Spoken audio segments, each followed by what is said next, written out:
Произошла эта история в одной деревне, в центре Уральских лесов. В ней жил уже лет 5 один волк, нагонял страх на всю округу.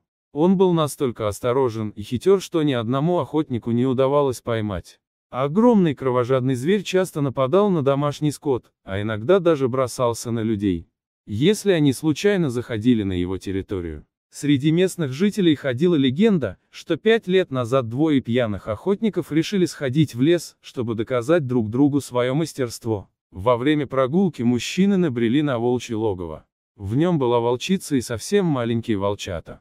Непонятно зачем, но охотники стали стрелять в логово до тех пор, пока у них не закончились патроны. Все семейство было истреблено. На обратном пути мужчины услышали, что их кто-то догоняет. На них несся огромный разъяренный волк. Сбежать удалось лишь одному охотнику. При этом он на всю жизнь так и остался беспомощным калекой и после этого жуткого случая покинул те края. С тех пор озлобленный волк не давал местным жителям покоя. Каждое полнолуние в округе раздавался страшный, наполненный болью, волчий вой, а на утро кто-нибудь из крестьян не мог найти пропавшую корову или барана. Словно зверь таким образом мстил за свою погибшую волчицу и убитых волчат. Как раз в это время в деревню переехала необычная семья. Она состояла из пожилого охотника, его уже взрослой дочери и внучки. Когда мужчина первый раз направился в лес, чтобы познакомиться со здешними местами, он увидел на опушке сильно раненую собаку. Внешне она напоминала скорее волка, но по размерам сильно уступала кровожадным хищникам. Охотник подобрал животное и принес в дом. Ему потребовалось почти 5 месяцев, чтобы поставить ее на ноги. Пока шло лечение, животное сильно привязалось к семье охотника. Особенно сильно собака полюбила маленькую девочку. Если внучка охотника плакала, то животное начинало жалобно выть, чтобы взрослые обратили на ребенка внимание. Когда собака окончательно выздоровела, то она уже стала полноправным членом этой семьи. Мужчина даже хотел приучить своего питомца ходить с ним на охоту, чтобы она приносила ему подбитую дичь, но та почему-то наотрез отказывалась идти в лес. Словно ее что-то там пугало. Так прошло почти 5 лет.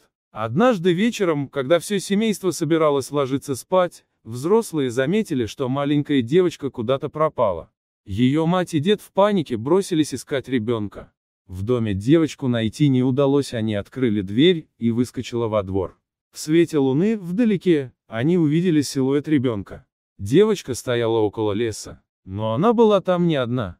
Рядом с ней стояло какое-то животное. Собака, почуяв, что ребенку угрожает опасность, тут же бросилась на помощь. Охотник и его дочь поспешили за ней. Когда они оказались на месте, то замерли от неожиданности. В метре от девочки стоял тот самый волк, который нагонял страх на всю деревню. Хищник с интересом обнюхивал девочку, но нападать пока не собирался. Увидев собаку, он сначала оскалил клыки, но потом повел себя как-то странно, будто знал ее. Внезапно собака заскулила, словно кого-то в нем узнала. Пожилой охотник, вспомнив местную легенду, сразу все понял. Мужчина 5 лет назад в лесу нашел не раненую собаку, а ту самую волчицу, которую пьяные охотники каким-то чудом не смогли убить в порыве азарта. Благодаря доброте пожилого мужчины, волчица смогла выжить. Если бы охотник когда-то не позаботился о раненом животном, то кто знает, сколько бы еще времени озлобленный волк нападал на местных жителей и их домашний скот.